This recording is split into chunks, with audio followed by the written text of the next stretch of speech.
Muito bem. Bom dia a todos vocês que estão nos vendo e ouvindo agora ao vivo na Rádio e TV Escola da Bíblia. Também para vocês que vão assistir e participar um pouco mais tarde, não é? Através do YouTube, na página da Rádio e TV Escola da Bíblia. É um prazer muito grande poder estar mais uma vez aqui com todos vocês. Eu espero que você esteja bem animada, bem animado hoje para esse nosso estudo da primeira carta de Pedro. Terça-feira nós fizemos uma introdução e falamos sobre o autor, não é, o apóstolo Pedro, junto com Silvano, né, com Silas. Falamos sobre os recipientes, que seriam aqueles que moravam fora da Palestina, especificamente naquelas 5 regiões que o versículo 1 fala, que hoje seria o país da Turquia. Então, eram pessoas que estavam tendo dificuldades, sendo perseguidas pelo fato de não morarem no seu país. Uma língua diferente, costumes diferentes, as pessoas olhavam para eles de uma maneira diferente, né? Ah, você não é daqui, você não faz parte da nossa comunidade. Isso trazia dificuldades, perseguições. Mais ainda, o apóstolo Pedro está mandando essa carta dizendo, olha, vai vir um fogo ardente no meio de vocês. Não somente por estarem vivendo num país diferente, mas agora por serem a igreja do Senhor Jesus. O Império Romano iria começar a perseguir estes cristãos. E esta carta, como nós falamos na terça, é uma carta de encorajamento. O tema da carta é esse que você tem aí. Tenham esperança, né? A esperança em Cristo Jesus, nosso Senhor. Uma carta extremamente atual. Nós vamos falar um pouco sobre tudo isso, não é? Da mesma forma que aqueles, nós também passamos por perseguições, mas a lição é a mesma. Tenham esperança. Vamos entrar na carta hoje, então. Pegue a sua Bíblia, abra comigo, lá na primeira carta de Pedro, capítulo 1. Vamos entrar na carta e vamos indo versículo por versículo e vamos estudar esta carta maravilhosa da palavra de Deus. Capítulo 1, versículo 1, diz o seguinte: Pedro, apóstolo de Jesus Cristo, aos eleitos de Deus, peregrinos dispersos no Ponto, na Galácia, na Capadócia, na província da Ásia e na Bitínia. Interessante que naquela época, bem diferente de hoje, as pessoas, ao escreverem as suas cartas, elas tinham o costume de colocar o seu nome no começo. Nós não temos esse costume, né? Quando escrevemos uma carta, nós colocamos o nosso nome, assinamos o nosso nome só no final. Naquela época era diferente. As pessoas tinham o costume de colocar o seu nome, o nome do autor, no começo. E é isso que nós vemos aqui. O apóstolo Pedro está se identificando como um apóstolo do Senhor Jesus Cristo. E ele manda essa carta, como já vimos, aos eleitos.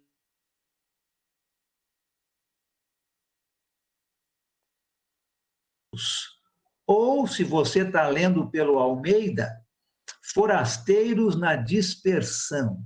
Falamos um pouco já sobre isso, não é mesmo? É escrita, então, esta carta para os cristãos, judeus e gentios. A igreja, naquela época, nesta região, era composta de judeus que saíram da Palestina e foram morar em outros locais, e também de gentios. O gentio era todo aquele que não era judeu.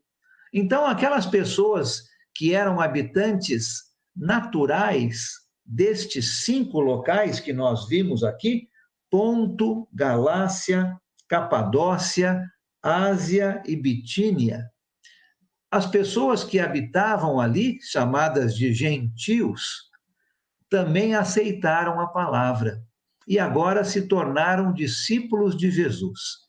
Então, esta carta é escrita para os cristãos e usa palavras interessantes que eram usadas somente para judeus, como a palavra eleito e a palavra peregrino disperso. Eu acho muito interessante isso, porque o apóstolo Pedro, já no comecinho da sua carta, está mostrando que judeus e gentios são iguais.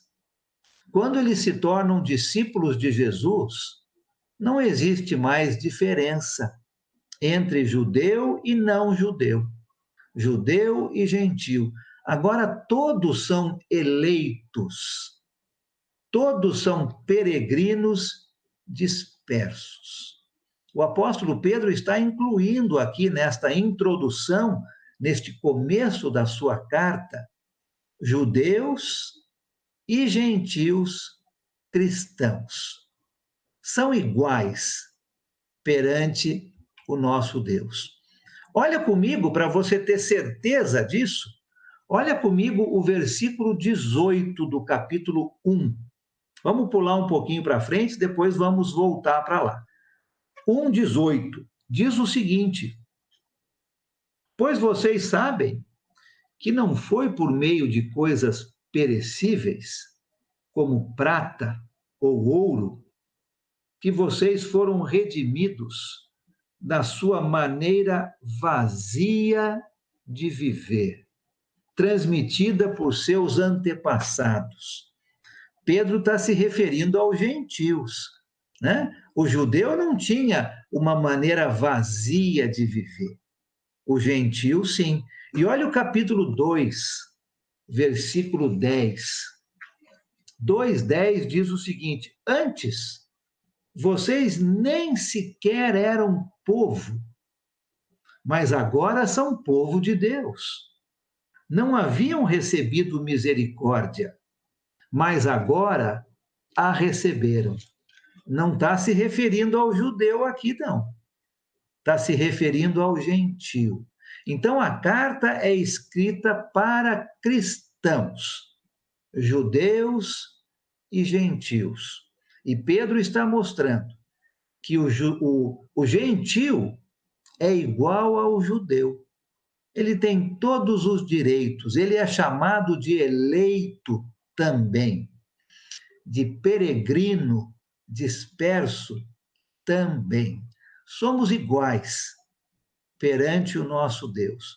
Todos temos o mesmo valor. Isso é muito importante, não é? Porque não importa para Deus a sua nacionalidade, não importa para Deus a sua conta bancária, não importa para Deus o seu nível de escolaridade, não importa para Deus a cor da sua pele, todos temos o mesmo valor. Somos iguais, somos eleitos, peregrinos, dispersos. Essa é a beleza do cristianismo, não é mesmo? O mundo não trata as pessoas assim. O mundo trata aqueles que têm dinheiro, fama, poder. O mundo trata essas pessoas diferentes daqueles que não têm dinheiro, que não têm fama, que não têm poder. Mas o nosso Deus, não. O nosso Deus trata todos iguais. Nós temos o mesmo valor diante do nosso Deus. Que pensamento bonito, não é? Ao começar esta carta, somos iguais perante o nosso Deus. O cristão, o discípulo de Jesus, tem o mesmo valor. Todos temos o mesmo valor. A nação judaica falhou, não é? Nós já sabemos disso. A nação judaica não aceitou Jesus como o Salvador. E com isto, as portas do reino foram abertas aos gentios. E é isso que nós estamos vendo aqui, né? Aproximadamente uns 35 anos depois do começo da igreja, lá em Atos 2, agora nós já temos judeus e gentios sendo chamados de eleitos, discípulos de Jesus. Todos os privilégios que a nação de Israel tinha, agora são os mesmos privilégios que a igreja tem. Todas as nações têm essa grande possibilidade de fazer parte desta igreja, de ser um seguidor de Jesus, e todos com o mesmo valor. Hoje, nós, os cristãos, somos o povo escolhido por Deus, os eleitos. Que bênção maravilhosa, não é mesmo? Que bênção de saber que hoje você é um dos eleitos de Deus. Que bênção maravilhosa. Hoje também, nós, os cristãos, somos os peregrinos, esses peregrinos dispersos pelo mundo inteiro. Nós moramos aqui na terra, moramos aqui no Brasil, moramos em outros países, mas o nosso lar está lá nos céus. Somos peregrinos. Que bênção também de saber disso. Somos eleitos e somos peregrinos do nosso Deus. Versículo 2. Olha comigo o versículo 2. Escolhidos de acordo com o pré-conhecimento de Deus Pai, pela obra santificadora do Espírito, para a obediência a Cristo Jesus e a aspersão do seu sangue. Graça e paz lhe sejam multiplicadas. Um versículo, mas quanto ensinamento. Eu quero notar no versículo 2 com você 3 fatos importantes sobre a vida cristã. Olha lá de novo o versículo 2. Primeiro fato, nós somos escolhidos de acordo com o pré-conhecimento ou a presciência de Deus. Olha que interessante isso. Eu e você somos escolhidos de acordo com o pré-conhecimento de Deus. A igreja, ela não é uma instituição humana fundada por alguém, mas ela é divinamente planejada por Deus. Desde os tempos antigos, Deus planejou a igreja. Este pré-conhecimento, esta presciência de Deus. E nós somos escolhidos de acordo com esse planejamento divino de Deus. Volte algumas páginas da sua Bíblia comigo. Vamos ler essa passagem que tem aí, Efésios capítulo 1, versículos de 3 a 6. Uma passagem bem parecida com o versículo 2 de 1 Pedro. Olha só o que o apóstolo Paulo diz lá em Efésios 1, 3-6. Bendito seja o Deus e Pai de nosso Senhor Jesus Cristo, que nos abençoou com todas as bênçãos espirituais nas regiões celestiais em Cristo, porque Deus nos escolheu nele antes da criação do mundo, para sermos santos e irrepreensíveis em sua presença. Em amor, nos predestinou para sermos adotados como filhos por meio de Jesus Cristo, conforme o bom propósito da sua vontade, para o louvor da sua gloriosa graça, a qual ele nos deu gratuitamente no amado. Deus nos escolheu antes da fundação do mundo. Somos escolhidos de acordo com o seu pré-conhecimento. Agora, vamos entender bem o que é esta escolha? O que é esta escolha? Lá em Efésios, não é? Capítulo 1, que acabamos de ler, existe uma palavrinha que às vezes dá muita discussão. E essa palavrinha é predestinou. Aqui em 1 Pedro, capítulo 1, versículo 2, a palavra é escolhidos de acordo com o pré-conhecimento.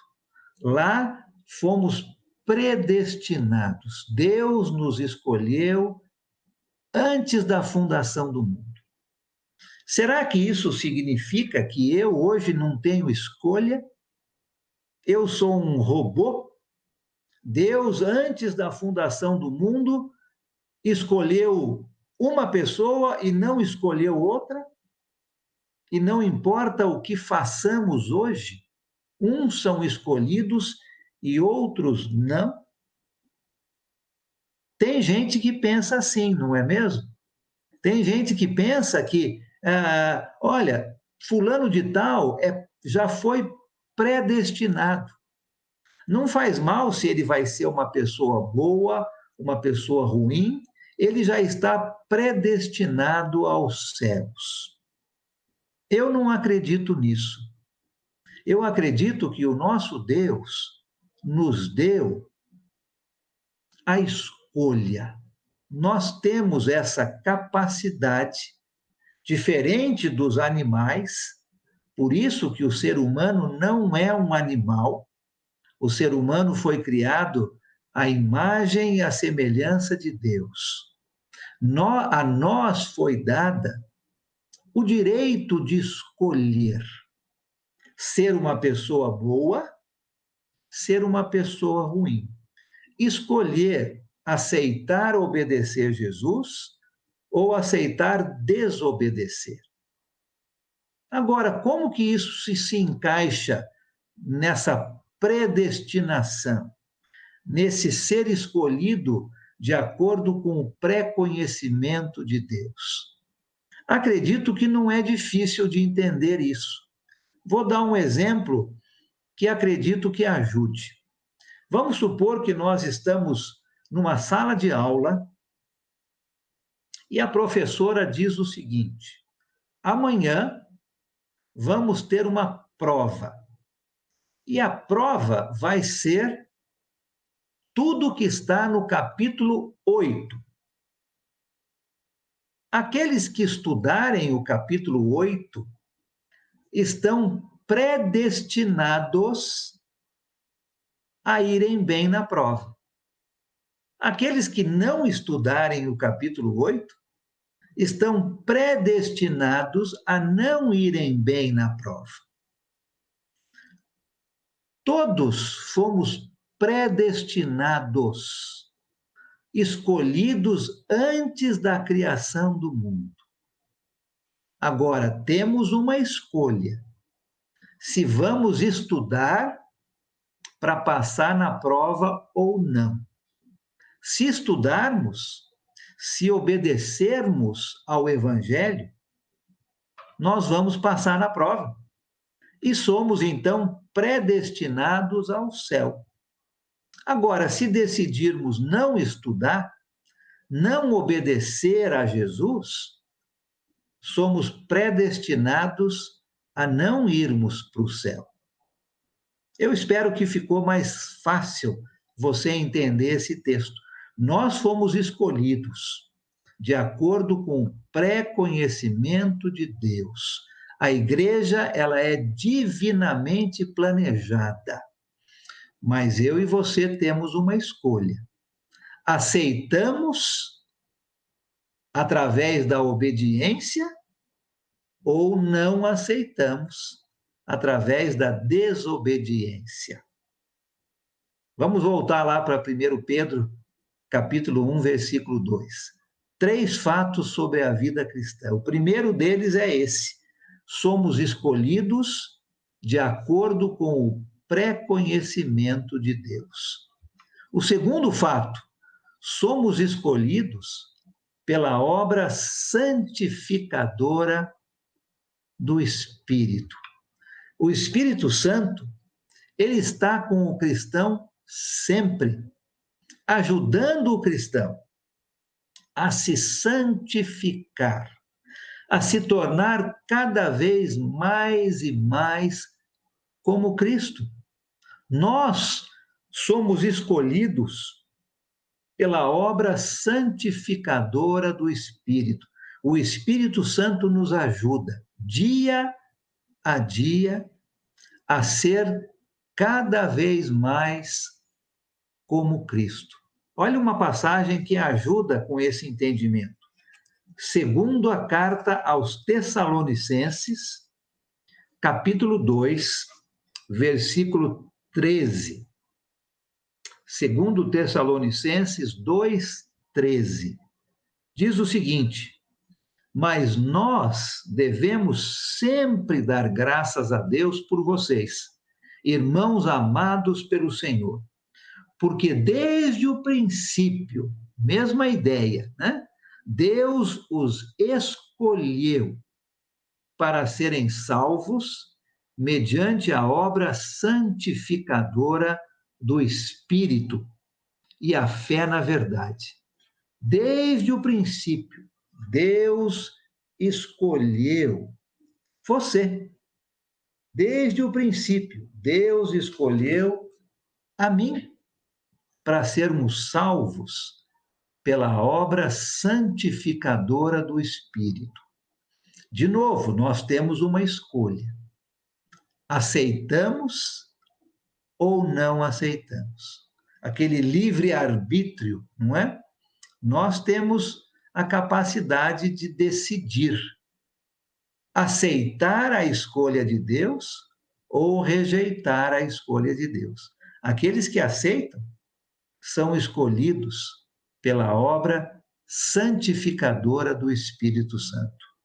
Fato número 3, além de tudo isso, nós somos escolhidos para a obediência a Jesus Cristo e a aspersão do seu sangue. Somos escolhidos. No Velho Testamento, a obediência era essencial para se receber o perdão. O povo de Deus, no Velho Testamento, precisava seguir várias leis, e isso tinha a ver com obediência, para que eles recebessem o perdão. Os sacerdotes aspergiam o sangue dos animais em cima do povo, como sinal de obediência. E isso trazia para o povo perdão. Em Cristo Jesus, debaixo da nova aliança do Novo Testamento, o cristão é chamado para uma nova relação com Deus. Através do sangue de Jesus, o cristão é perdoado. E ele deve, então, obediência a Deus por causa do sangue de Jesus. Somos escolhidos para a obediência a Jesus Cristo e a aspersão do seu sangue. O sangue que Jesus derramou na cruz nos perdoa de nossos pecados. E isso nos leva à obediência a Cristo Jesus. Quanta coisa no versículo 2, não é mesmo? 3 fatos sobre a vida cristã. Além disso, nós notamos a trindade no versículo 2. Deus, Jesus e o Espírito Santo, atuando juntos, atuando da mesma forma. Nós somos escolhidos de acordo com o pré-conhecimento de Deus, Pai, somos escolhidos pela obra santificadora do Espírito Santo e somos escolhidos para a obediência a Cristo Jesus. Deus, Jesus e o Espírito Santo, trabalhando juntos nessa escolha do discípulo de Jesus. Versículos 3 a 5. 3 a 5. Bendito seja o Deus e Pai do nosso Senhor Jesus Cristo. Conforme a sua grande misericórdia, ele nos regenerou para uma esperança viva, por meio da ressurreição de Jesus Cristo dentre os mortos, para uma herança que jamais poderá perecer, macular-se ou perder o seu valor. Herança guardada nos céus para vocês, que mediante a fé são protegidos pelo poder de Deus, até chegar à salvação, prestes a ser revelada no último tempo. Tenham esperança, Pedro está dizendo. Vocês são protegidos. Vão ser perseguidos, sim. O Império Romano está pronto a trazer um fogo no meio de vocês. Mas vocês são protegidos. Vamos estudar um pouco mais esse texto, de 3 a 5. Esta passagem começa falando sobre um novo nascimento.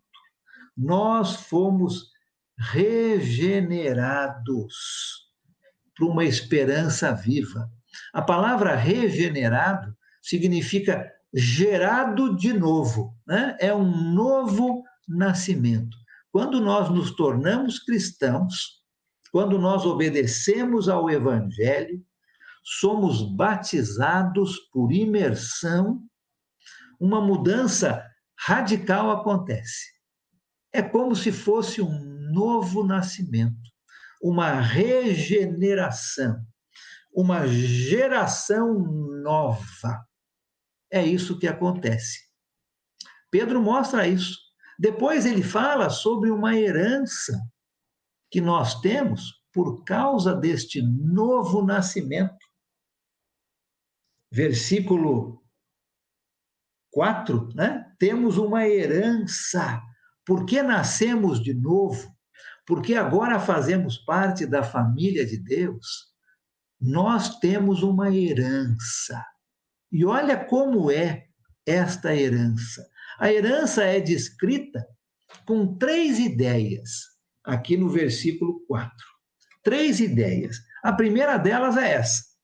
É uma herança que jamais pode perecer. Jamais pode perecer. A ideia aqui é aquilo que não pode ser conquistado pelo inimigo. É algo incorruptível, indestrutível, que não perece. Olha que ideia bonita sobre esta herança que nós temos por causa deste novo nascimento. Ela não vai ser destruída, ela não vai ser corrompida, ela não vai ser conquistada pelo inimigo. Pode ser que o Império Romano fizesse sofrer o povo de Deus de uma maneira muito grande, mas a herança que o povo de Deus tem não seria conquistada pelo inimigo. Que ideia bonita, não é? Sobre esta herança. Também fala que esta herança é sem mácula. A palavra mácula significa algo impuro, algo poluído. Essa nossa herança, ela não é impura. Pelo contrário, ela é sem mácula. Ela é limpa, ela é pura. Ela não pode se tornar impura pelo pecado. Porque o sangue de Jesus, acabamos de ver no versículo 2, limpou os pecados. Então, essa herança, além dela não perecer, ela é sem mácula. Terceira ideia, ela jamais perde o seu valor. Olha que ideia interessante. Você não gostaria de receber uma herança aqui na Terra que jamais perdesse o seu valor? Olha, eu recebi como herança 100 mil reais. Esses 100 mil reais nunca vão perder o seu valor. Olha que gostoso, não é? A herança que nós temos por causa deste novo nascimento jamais perde o seu valor. É uma herança em que não vai haver mudança. É uma herança que não muda. No Almeida tem a palavra imarcessível, é a mesma ideia. Ela não perde o seu valor. Que ideia bonita sobre esta herança. Que conforto, não é? Que encorajamento, que esperança Pedro está trazendo para os cristãos. Olha, vocês vão ser perseguidos, sim, vai ser difícil, mas tenham esperança. Vocês têm uma herança que não vai acabar, que não vai ser conquistada pelo inimigo. O inimigo pode conquistar a sua casa, o seu trabalho, até mesmo a sua vida. Você pode até morrer, mas a herança que você tem, ele não vai conquistar. É uma herança sem mácula, é uma herança que não perde o seu valor. E essa herança está nos céus, Pedro diz, não é? No finalzinho do versículo 4. Essa herança está guardada nos céus para vocês. E ela já está reservada, já está guardada. João capítulo 14, você se lembra dessa passagem? Jesus dizendo para os seus discípulos: eu estou indo preparar lugar. Na casa do meu pai há muitos aposentos, muitas moradas, e eu estou indo preparar lugar. E quando eu for, eu vou voltar e vou levar vocês comigo. Essa herança que não perde o seu valor, que não perece e que não tem mácula, está reservada nos céus. Ninguém pode tirar essa herança do cristão. Que esperança, não é? Que encorajamento o apóstolo Pedro está dando para os seus leitores. Nós somos protegidos por Deus, ele está dizendo, para sempre, se tivermos fé. Versículo 5. Né? A nossa fé é importante e ela vai nos ajudar nessa proteção contra o inimigo. Essa herança que está reservada nos céus será dada para nós no final dos tempos. Finalzinho do versículo 5, né? a salvação prestes a ser revelada no último tempo. Quando Jesus voltar, este sofrimento vai acabar. E nós vamos morar no céu. Somos forasteiros, né? Nossa pátria está nos céus. E lá nós vamos receber esta herança, que será dada para aquele que permanecer fiel. Versículos 6 e 7. Vamos ler esses dois versículos também. Nisso vocês exultam, ainda que agora, por um pouco de tempo, devam ser entristecidos por todo tipo de provação. Assim acontece, para que fique comprovado que a fé que vocês têm, muito mais valiosa do que o ouro que perece, mesmo que refinado pelo fogo, é genuína e resultará em louvor, glória e honra quando Jesus Cristo for revelado. Olha o que Pedro está dizendo aqui nos versículos 6 e 7. Os cristãos naquela época, né, esses que estavam dispersos, os forasteiros, os peregrinos, estavam com problemas, estavam sendo perseguidos por causa da sua fé em Cristo Jesus e por causa da sua vida cristã, por causa do seu bom procedimento. Eles estavam sendo perseguidos. Pensa em você hoje. Acredito que não seja diferente, não é?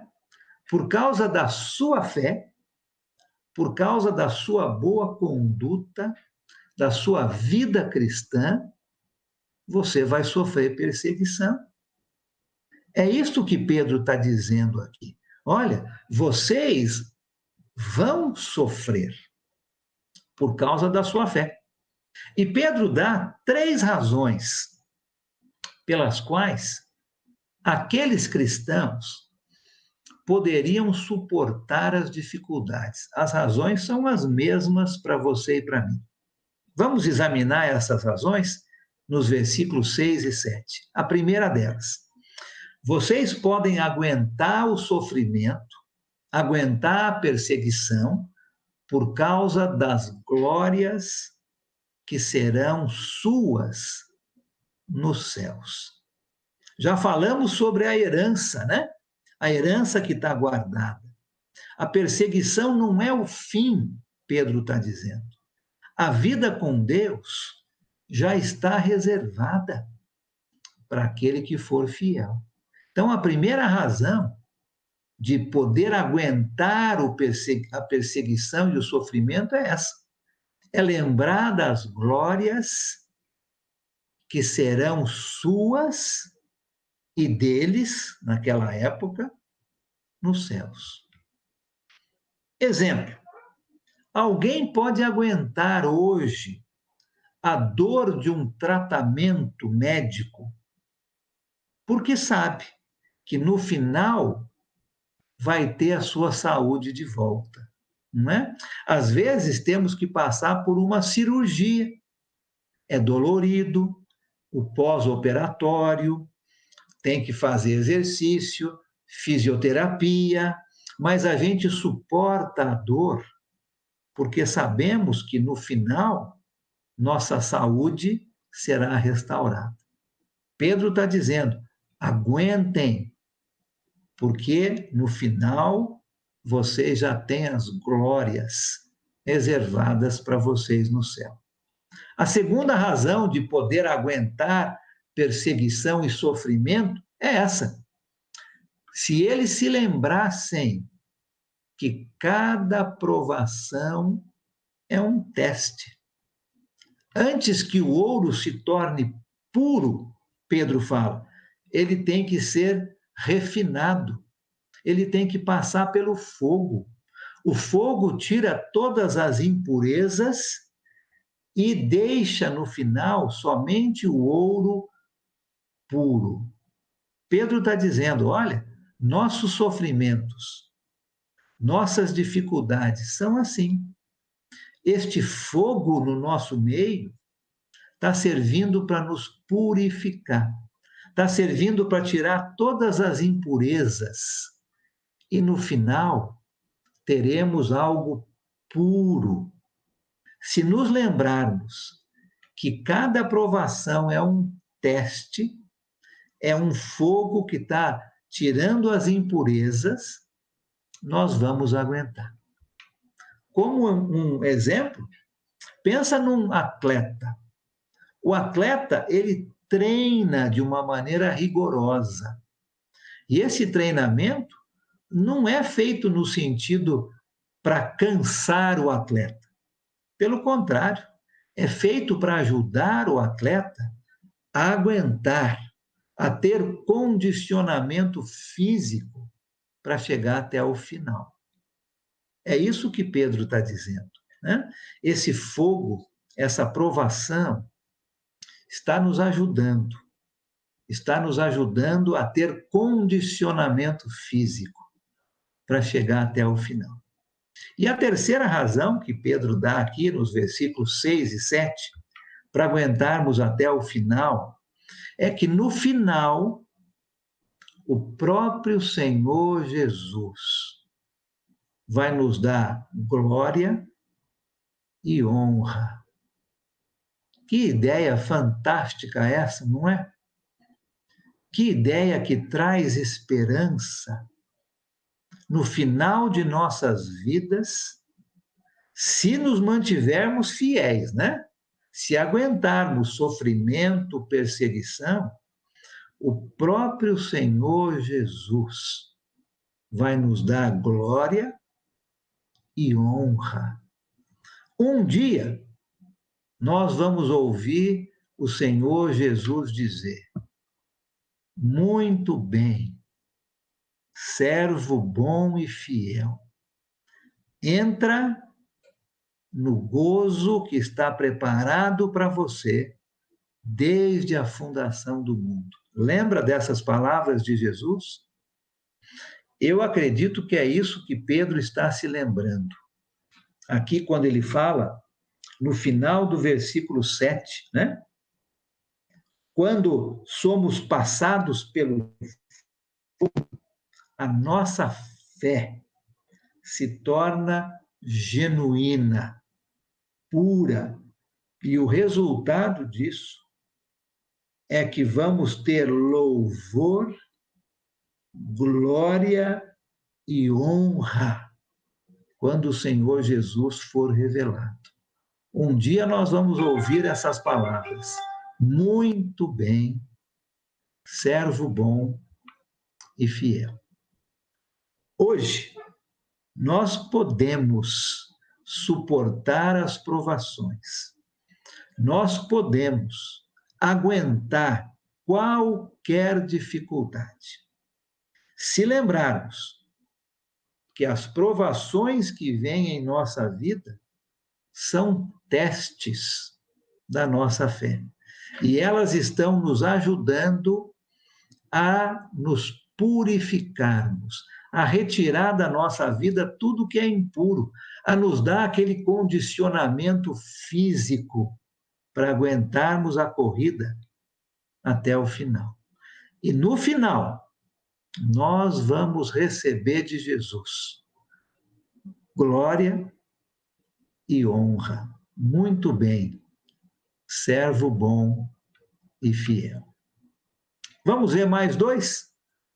Versículos 8 e 9. Mesmo que não o tendo visto, está falando sobre Jesus, né? Mesmo que vocês não viram Jesus, vocês o amam. E apesar de não o verem agora, creem nele e exultam com alegria indizível e gloriosa, pois vocês estão alcançando o alvo da sua fé, a salvação das suas almas. Pedro está dizendo para aqueles cristãos que ele, Pedro, teve a benção de ter visto Jesus face a face. Teve a bênção de ter andado com Jesus. Esses cristãos, para quem Pedro está mandando a sua carta, eles não tiveram essa bênção, né? Eles não tiveram a bênção de ter visto Jesus, como Pedro, de ter andado com Jesus.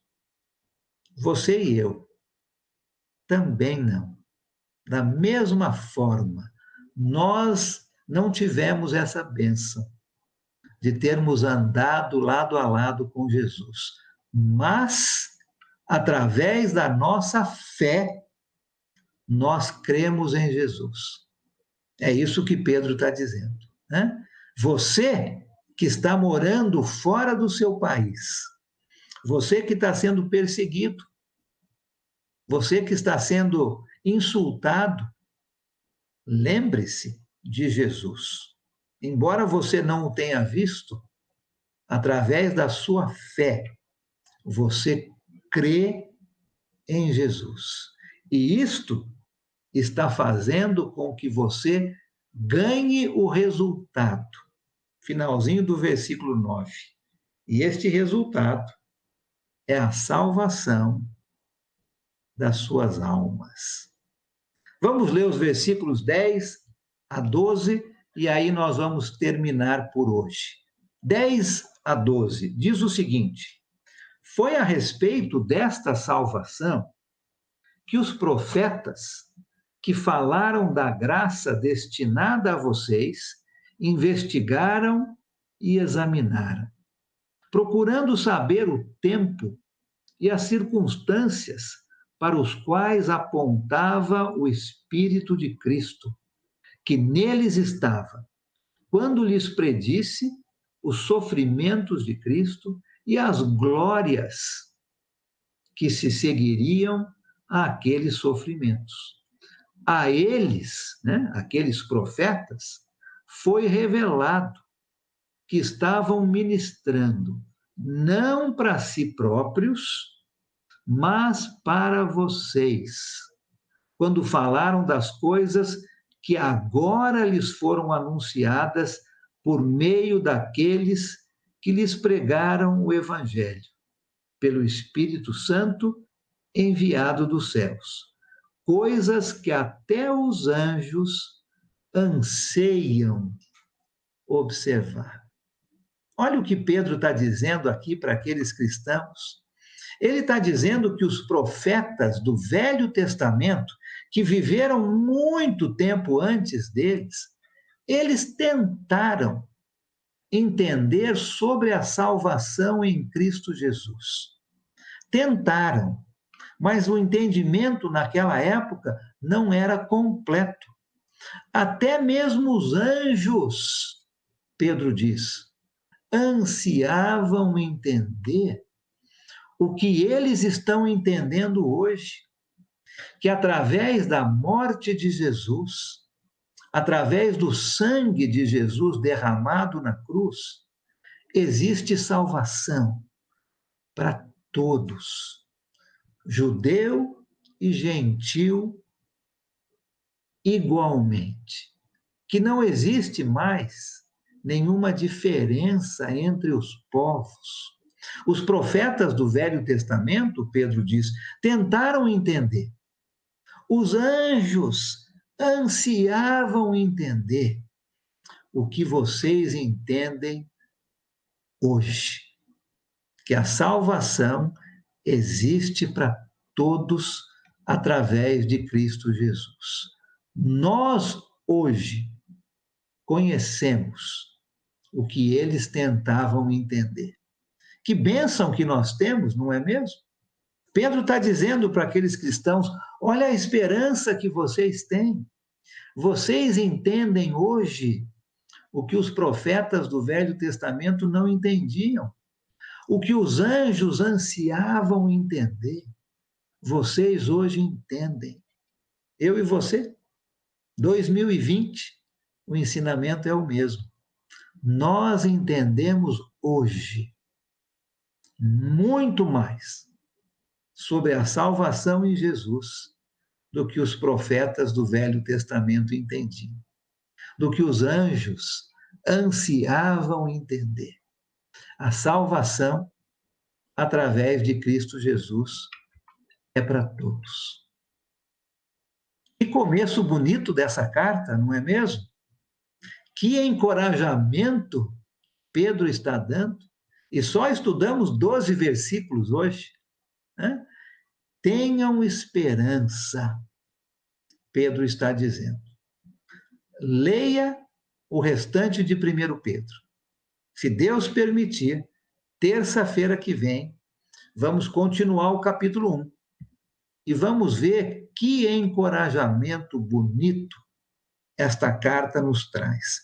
Da mesma forma que aqueles cristãos que estão lendo a carta de Pedro naquela época, nós hoje passamos por sofrimentos. Nós hoje vivemos numa pátria que não é a nossa. A carta é para você. A carta é para mim. É uma carta para sermos fiéis. Um encorajamento para não desistir por causa da perseguição, por causa da dificuldade. Tenham esperança. A sua herança já está guardada para você nos céus. Não desista. Tenham esperança. Sejam fiéis. Deus abençoe você.